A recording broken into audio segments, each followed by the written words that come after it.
Yeah. Thank you Oh, very yeah. much.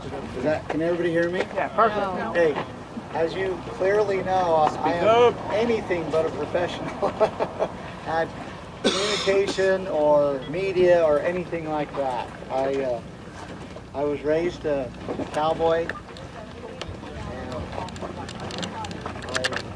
my trade is heavy diesel mechanic, truck dock. I'm an American, and I'm not a professional at communicating, so I ask you to bear with me. I do have a few announcements. We will be holding a press conference at 1 o'clock every day. We went 1:30 today because of the need for preparation.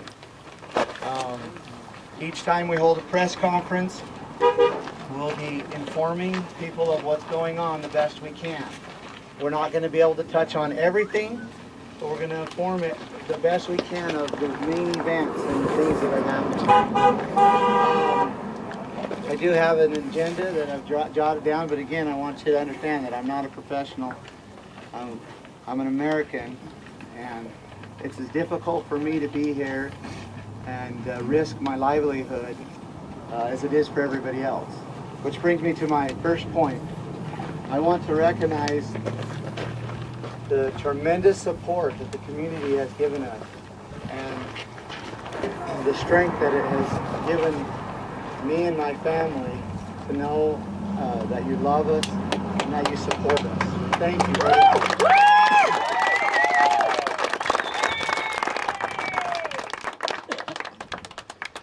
First on the list here is I want to talk about Hey, hold that a little closer to your mouth. okay, can you hear that better? Yeah. Okay.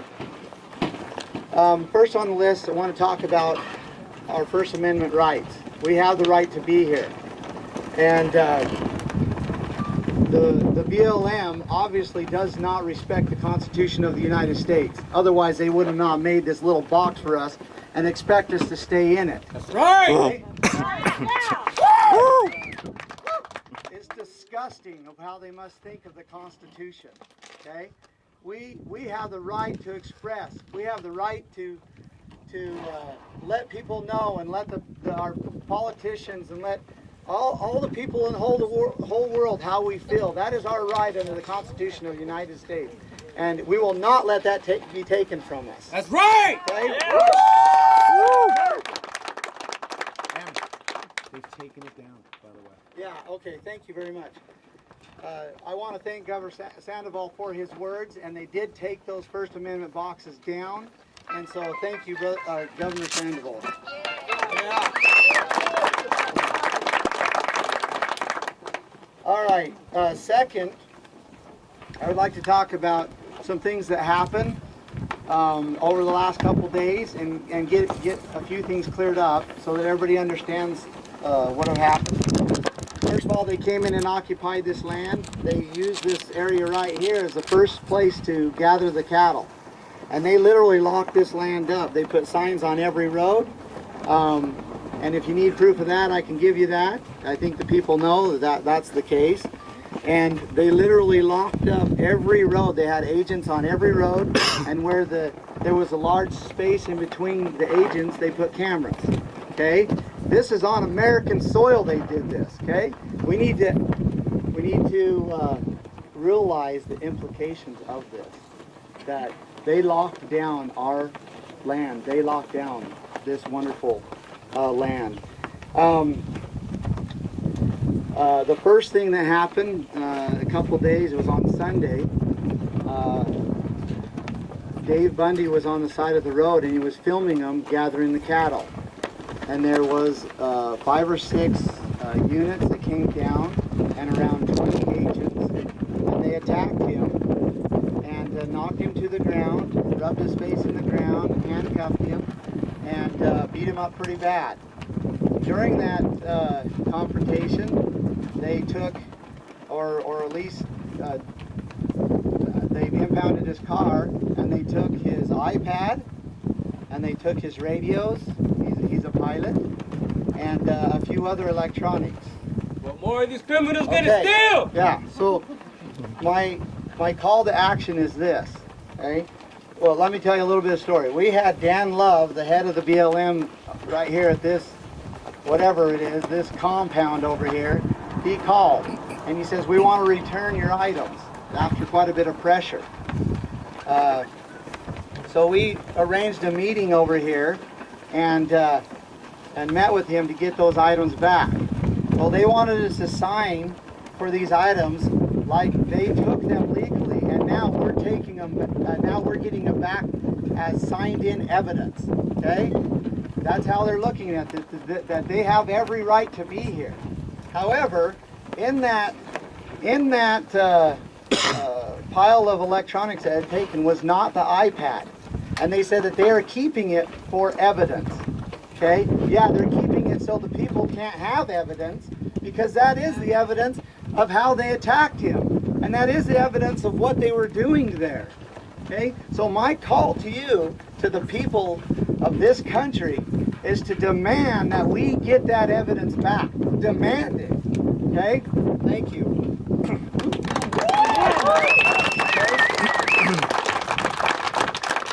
We need that back. It's private property, and we want to know what's on it. Third, I'm going to turn the time over to a wonderful man. At least I think he's a wonderful man. I don't know him very good, but Harry Pappas, and he's going to talk to us about some turtle issues. So Harry, here you are. Okay, what I want to do is, at this time, I'm going to turn it over to Jacqueline Bush here first. Closer. And another person before me. Harry. I'm Jacqueline Bush. I'm Miss Jacqueline Little Dyke, born up in Ely and raised in a cattle family. The reason I'm here today is because a cousin of mine took over his father-in-law's cattle ranch in Lund, and he was harassed unmercifully. My entire life I have heard of the injustices done to him, and as a family we would often pray that he wouldn't even kill a BLM, and he was so upset emotionally.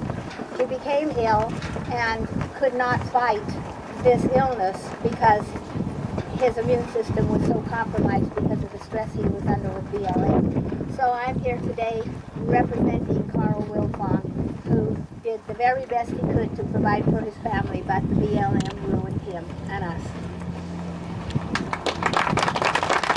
Pretty close to the mic. Nice and close to the mic. There you go.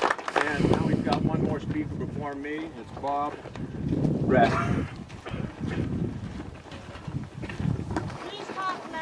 Greetings. My name is Rob Raskin. I'm a businessman in Las Vegas, and I'm associated with the Oath Keepers. For those who don't know it, the Oath Keepers are people that have taken an oath to defend the Constitution. It's clear that our government's abandoned it, shredded it, stepped on it, and destroyed it. And that's why I'm out here. The government, the United States government, is obviously behind what's happening here, but the bigger message is that none of our local people who are supposed to be looking out for us are looking out for us. When snipers train their weapons on innocent, unarmed people, where is the governor? Right. Where is Governor Sandoval? Where is Harry Reid? Where is Hemp? Where is Heller? Where are any of them? Why aren't they here? Do they actually think that one small blurb is going to change the situation or appease us in any way? The Oath Keeper's job is to protect. Anybody who's an Oath Keeper knows what I'm talking about. If you're not an Oath Keeper and you're interested, please see me. The only way that we are going to ultimately defend ourselves is if we step up and do it ourselves. Because the message we've received here yesterday and today is that nobody's coming to help us. It's up to us. Thank you.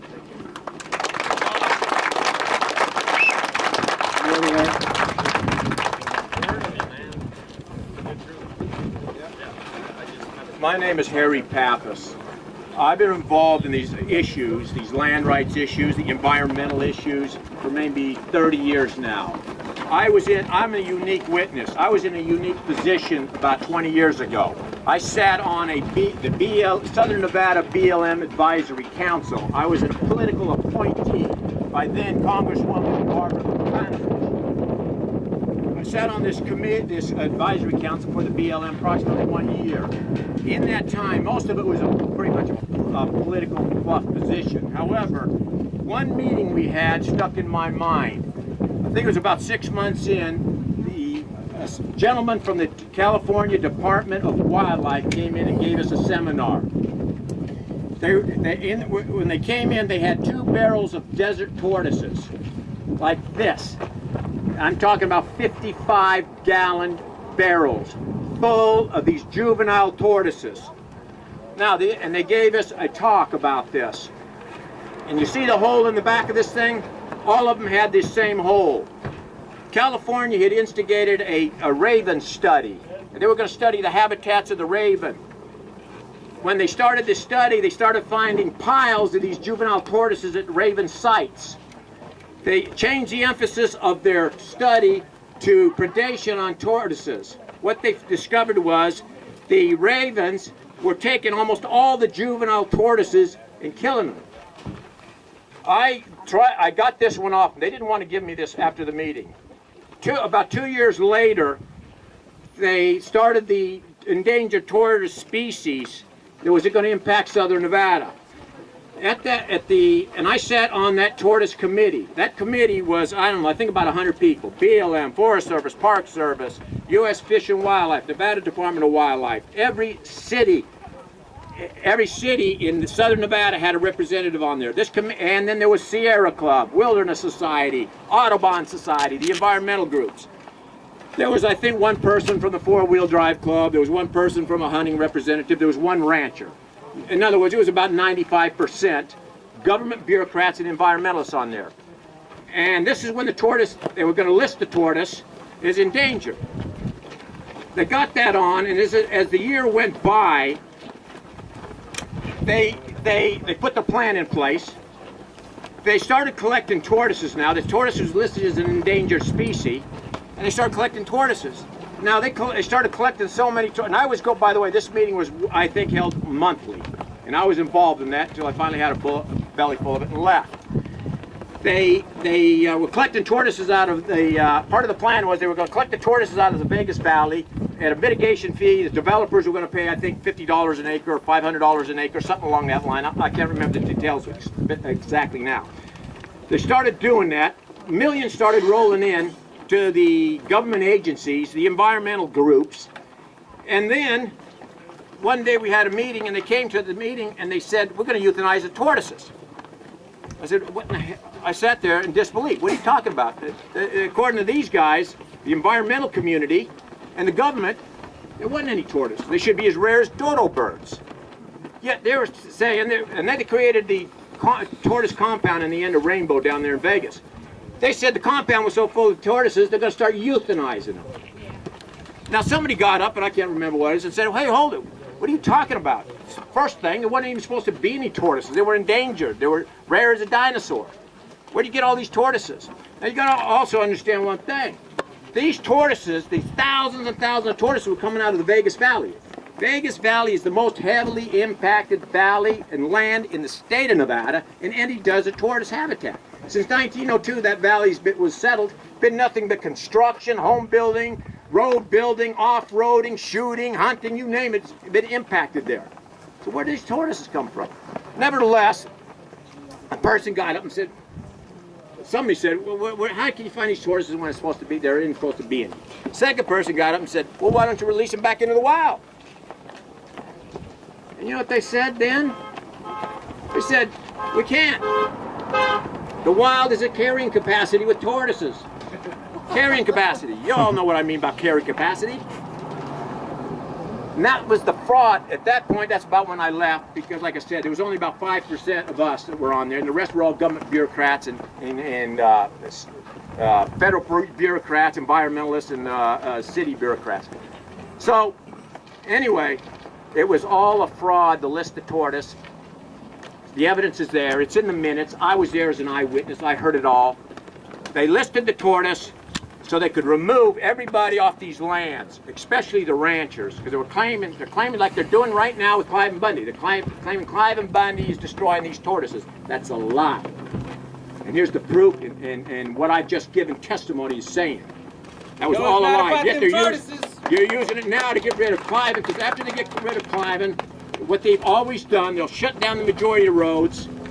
They start getting rid of predator control. By the way, that's what's killing these. This is the predator, avian predators, airborne. And that doesn't include the ones on the ground yet, the coyotes and everything else. They shut it down. They're going to turn it into a recreation place. They're going to one road in, one road out. They're going to tell you where you can camp, when you can do this, when you can do that. You're going to be harassed by AR M16 packing BLM Rangers. Right now, we've got freedom and liberty to go out there and hunt, camp, explore. We're not going to have that when they close this area up. And the only reason they want Cliven off, and they're using this tortoise as the alibi, is get rid of the ranchers so they can get rid of everybody else and control it. Control how we're going to go in there and out. And that's what I wanted to, especially I wanted everybody to see. I've got it here, and they've got it. They've got 55-gallon barrels of these things. Sir, would you expound on the Antiquities Act of 1903? Don't they use that as their ammunition? I don't know about that antiquity. I can't comment on it. That's what they used to block up the Comparowitz Plateau with the Paul Flint flew out here. And they did that, and that was in Utah. And there's tons and tons and tons of coal up there that we can't use ourselves. You know what?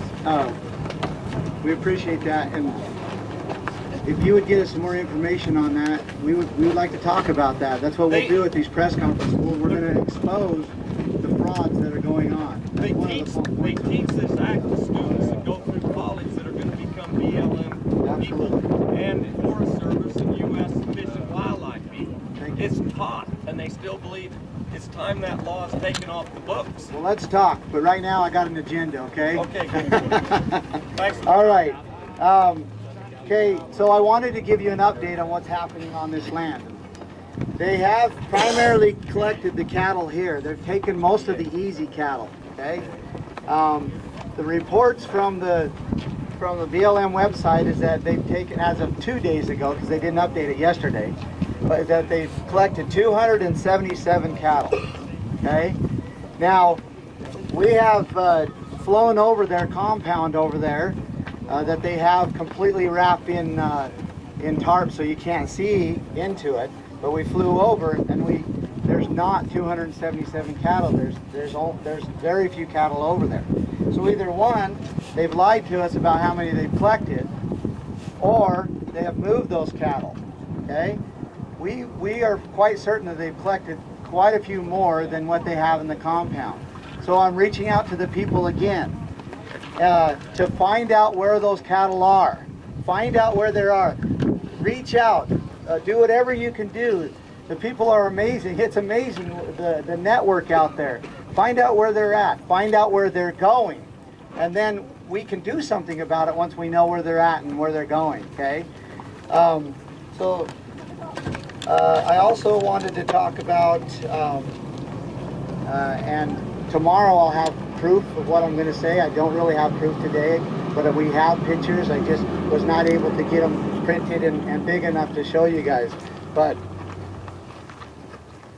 the people that are occupying this land, the forces that are occupying this land, are not just rangers, not just BLM agents. They are much more than that. At least they have been trained to be much more than that. These are heavily armed individuals with fully automatic weapons. They have full tac gear. The equipment that they have is equipment that they would use in a military operation. And we do have proof of that. It's coming in more and more pictures, pictures of cameras, pictures of people, pictures of these weapons. And so we will have those here tomorrow at the press conference or the following press conference, and expose that. We are being occupied here on this land, and it's not just by nice rangers that like to smile. Last but not least, just want to talk about how offensive it is that they have locked up this land. Do you realize what they've done? I grew up on this land, and all the rest of you did too. Most of you did. We have been able for our whole lives. We've been able for our fathers were able to, and mothers were able to go up on this land. many of our grandfathers that were here went up on this land, and never once have we ever been kept away from going up on this land. And now we cannot leave the roads. I just want to resonate the ramifications of what is going on here and what it will bring.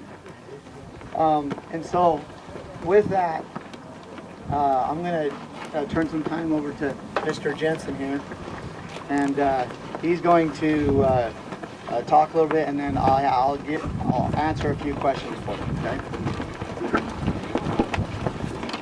I didn't volunteer for this, just know up front, but I'm glad to be here. I'm glad to be standing with the Bundys. There's a lot of reasons for that, but we're not going into that right now. What we're going to talk to you about, and I'd like to express to you is we've often heard through the news, Moody and others, oh, it may become a Ruby Ridge or something else. Let me tell you what, the Bundy family has peacefully demonstrated their resistance to what's happening here, while martial law has been thrown at them. Think about it a minute. Would you stand by as your pregnant sister is pushed by an armed man to the ground? No, hell no. No. Or your sister thrown to the ground from behind? No, hell no. No. Or your brother tased because Hell he no. went to defend his sister? Don't stand for it. Those things have happened. If you don't need to take my word, there was a video shot yesterday of that incident. And that's the way it came down. They did nothing to provoke what came upon them. So my question is, once again, we thank our assemblyman for being here at the first rally. We ask, where is he today? We hope he's out there working for the citizens of this part of Cloud County who he represents. We also are grateful for Sandoval making sure that this was removed from 2 areas which we were told we were only allowed to use by our BLM representatives.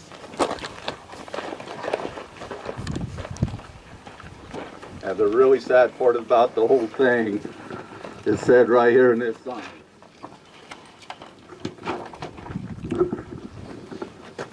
Where is our county sheriff? He wants to retire.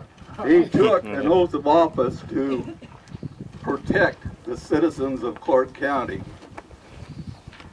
And those vile things have been happening since this gathering has started up that we've already talked about. He has the authority to go to that thing they call a compound and demand that they leave. He has the authority to do that. Now, you don't want a Ruby Ridge? Then quit talking and do something, Sheriff. You took that oath to defend not only this family, but every citizen in the state of Nevada to this kind of exception. Yeah! Woo! Thank you. I just want to appreciate everybody for being here. Please come back. It looks like we have a question or two. I guess, is this how this goes? Then you guys get to ask questions? All right. So I know President Obama, he sometimes will say, you only get one question. So, if the questions get too long, I might have to cut them off, okay? We're hearing from some people that the government is actually burying cattle on this land. What, if anything, do you know about that? Well, because the land has been so tightly occupied and we have not been able to get on it, we don't have any proof of that. Believe me, people, if I can, my brothers and my sisters, if I can call you that, there are many things that are going on right now that we have not talked about because we don't have a picture to show you, or we don't have a dead calf to show you, or we don't have a cow with a tight bag that's missing her calf to tell you. Because they stole them. And so we are collecting that evidence, and as we come back each day, we will have that evidence and show you these things, so that we can be legit about it and prove that these things are happening. So, Hammond, yes. got a question? It's being reported right now in the alternative media that there are corporate interests that are driving this thing, not just the federal government.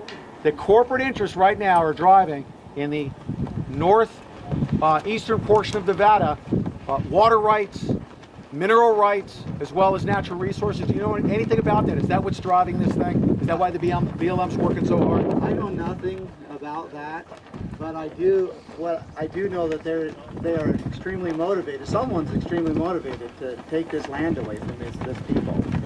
Exactly what their motives are, I don't know. Other than control and power and glory. That's the only thing that I can know. Second question, don't you deserve an investigation into whether or not they're burying cattle and who's driving this thing, the corporate interest? Should there be an investigation? Yes, I believe that the people ought to unite and demand that there's, I apologize, the people ought to unite and demand that there's an investigation in these matters, absolutely. Yeah. What's that? Cows and the calves are suffering. Yeah, meanwhile, while we're having this conference, we got baby calves that are dying and cows that are suffering. So, yes. I'm a bystander watching. The thing that bothers me more than anything, everybody can blame you the U.S. government. It's your governor who is the president of this state. Yeah. Who should have the ball to stand up and demand these people to leave. It's the governor. Okay, I'm gonna not rephrase, but say what you said, and if I get it wrong, you tell me. You just yell at me, okay? You said basically that everybody's mad at the federal government, but we should be mad at the governor of this state because he's the one that should take and control the situation and kick the feds out. All foreign people coming in here are foreign. They have no right here. Okay, thank you. I want to emphasize that I agree with this man completely. And I think even though Governor Sandoval did a nice little piece in here, and we are appreciative of that, he has not done enough, not even close to doing enough. And we can't let him off the hook. He must come to our rescue. And Sheriff Glisky must come to our rescue.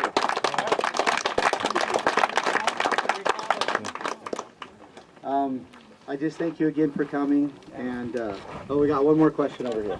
When the BLM has their authorized Mustang roundups, there's a designee from the concerned Mustang groups that has to be on site, or they cannot gather any horses. Is there anything like that set aside for the well-being of the cattle that are being gathered? Are there any parties or anybody on site to make sure the welfare of the cows, or anything getting done about that?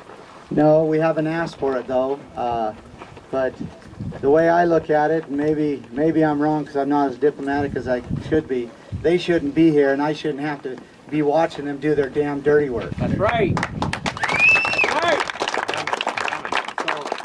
So that's all the questions that I'm taking right now. I want to thank you, and please support, keep coming, and we'll be back here again at 1 o'clock. Thank you. Thank you.